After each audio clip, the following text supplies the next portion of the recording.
Lane Roberts, your host and the content creator of this show, The Abundance Blueprint, where we interview smart, driven men and women who have taken their passion and turned it into their purpose.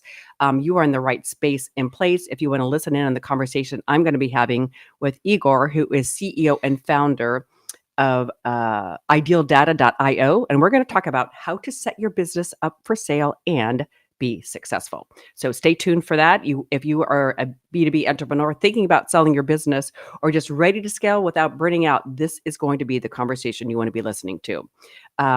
Everybody wants to know really what I'm working on. As you know, I'm working on a Bay Area Chief Entrepreneur Peer Group. This is comprised of your peers who are CEOs of their business and also founders. And we come together to collectively solve your major business challenges. And what's unique about our group, we don't just talk about your goals, we actually help you achieve them. You can reach out to me at Performance Leadership International, intl.com, and just fill out the contact information. So back to the show, let's introduce Igor.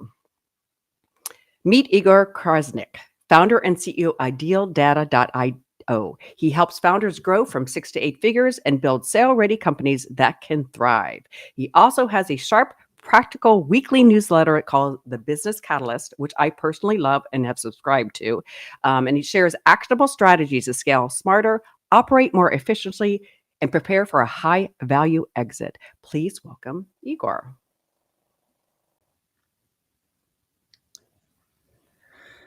Thank you, Kimberly. Good to be here. And thank you for sharing your audience with me today.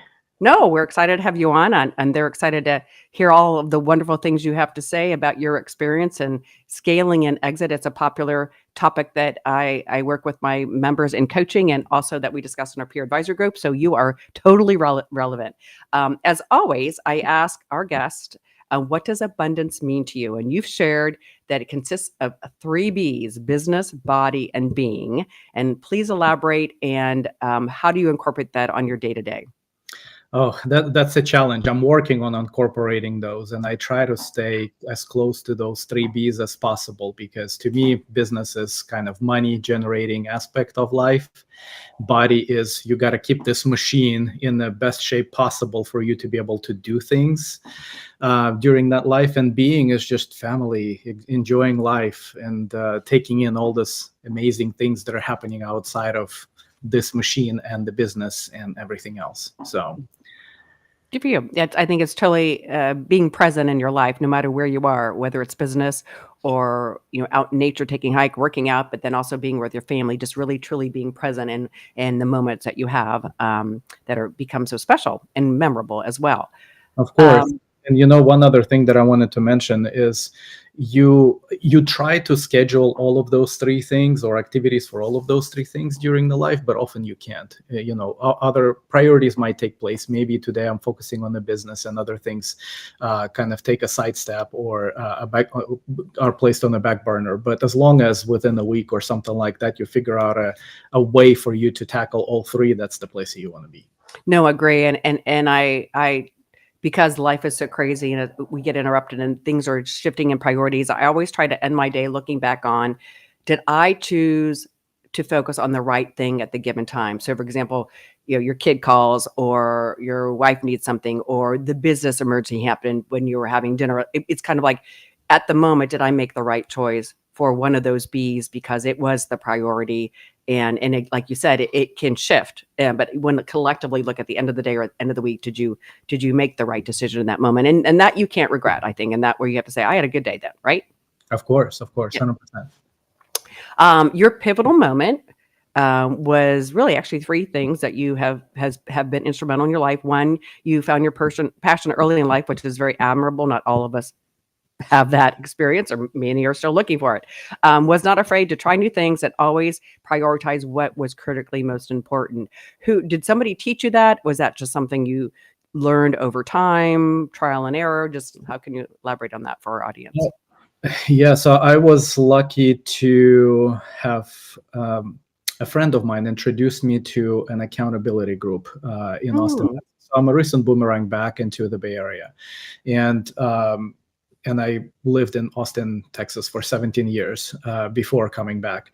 And towards the end of my journey in Austin, Texas, I was introduced to an accountability group where I learned these things: being true to your word, being honest with yourself, leaning into your edge. So surrounding yourself with individuals who are there to give you that safety net when you lean into your edge. Because if you're doing it by yourself, you're often have reservations and don't lean as far as you should lean into your edge. So anyway, came from there, and it hit me quite a lot when I learned that aspect and when somebody articulated it to me, and it just stayed with me and since then. And I've always tried to find opportunities to lean into my edge, learn, and grow more.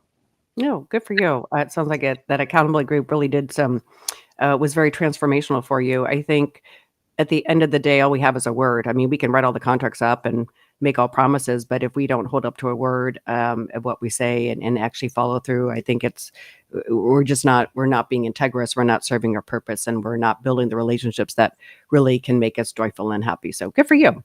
Good for you. So what we've been waiting for is your learned secrets through your business. What are the 3 things you've seen in your consultancy that leaders are not doing that they probably should be in order to get their business to scale? All right, so I'll give you kind of rapid fashion those 3 things. So it's working on the business, not in your business, but working on your business. It's not leveraging AI tools early enough to the degree that they could be leveraged for you to grow before you start to bring in employee number 2, employee number 3, and so on and so forth. And my most favorite one is half-assing technology implementations in the business, because as you kind of start to do the work that you do need solutions and technologies to get things done. Often enough, you start with something simple, and as you grow, you often don't have time to step back and rethink your implementations, and you start adding duct tape and crazy glue and stuff like that. So I come across businesses almost every day that are like a big Frankenstein, duct tape, glue all over the places. So it over time, that construction becomes very complex to take apart and rebuild it in a nice, cohesive manner. So when you're working with them at that stage point, are you recommending that they A question Yeah, I during was asking you about with regards to when you go to these organizations that you see every day where they have a half-assed tech implementation and they're scaling it up and now it's been Band-Aid and glued and duct tape. What do you do? Do you just have them get rid of it all? Do you get better duct tape? I mean, I know you can't really answer that in one sentence and in necessarily 1 minute, but I'm just kind of, it might be it depends. So Yes. Well, in the short answer, it depends. It depends on what is the cost for you to operate that Frankenstein the way that it is, and what is the cost of fixing things, whether it's complete change of the system or gradual type of evolution and optimization of processes and replacing tools here and there. It really depends on the situation. Usually it's not like, when you are on a spaceship going into the outer space, you don't say like, oh, let's just throw this rocket away and put a new one in, right? Like there is a right. There's process. evolution. Yeah. Yeah, like the rocket still needs to go up. So oftentimes it's how do we fix things while we're operating, while the car is on the road, on the track, or the rocket is flying into the outer space? How do you make sure that the momentum is maintained or reduced, but not drastically, for it to have a negative financial impact, whether it's top line or profitability? And how do you start to optimize those levers so that overall you can remove some things that don't make sense anymore and stuff like that? So hopefully that answers your question. It does, and that's why they need you, right? So, Yes. all right. Also, now 3 things to keep in mind when prepping for an exit. I know these are general again, but kind of 3 guidelines. I'm sure again it depends on where people are at. But what would you say are some of the keys to that for success?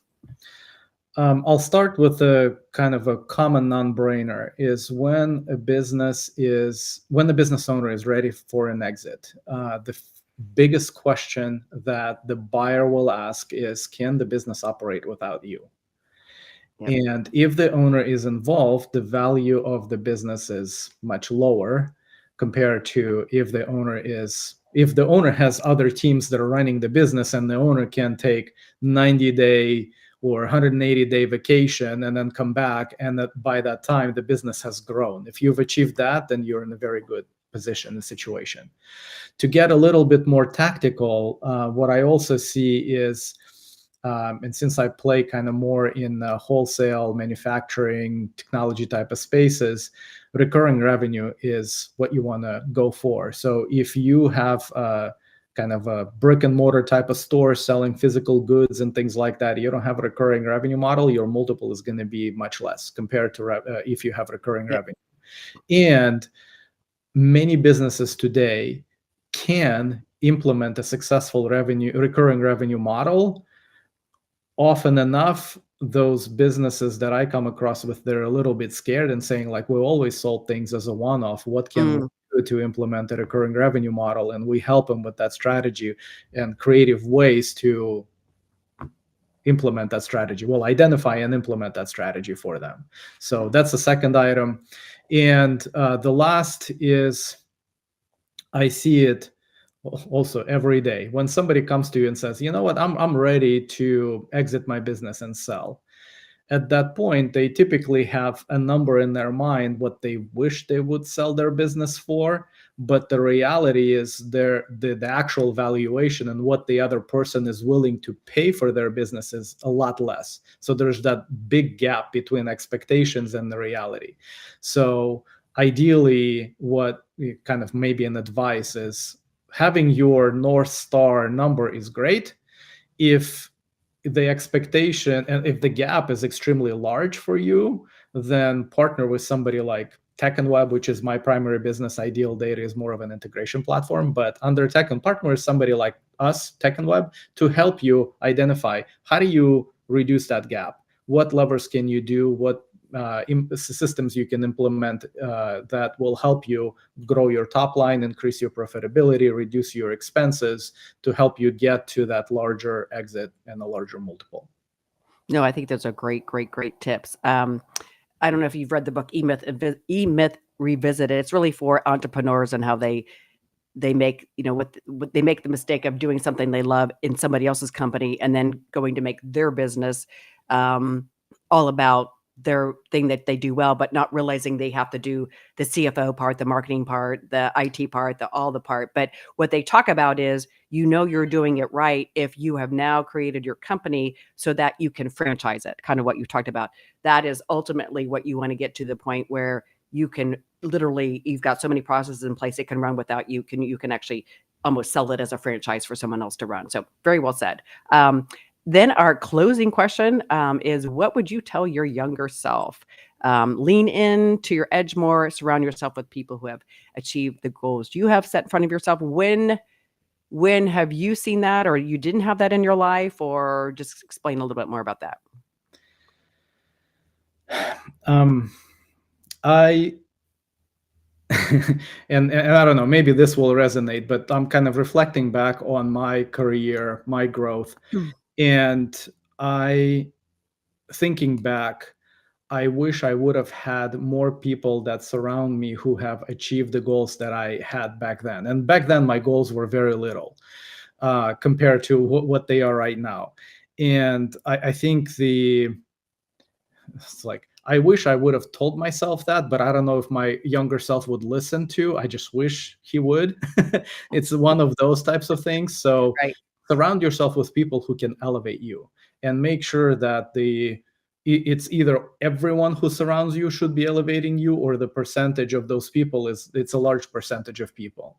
Often we tend to kind of settle in with folks who don't really elevate you, just fun to be around with, but they're not helping you, not letting you grow, and sometimes even stifle your growth. I've learned that quite late in my life journey. So that would be one of the things that I would tell my younger self. And if my younger self wouldn't listen, I'll figure out a way how to engrave that into his head.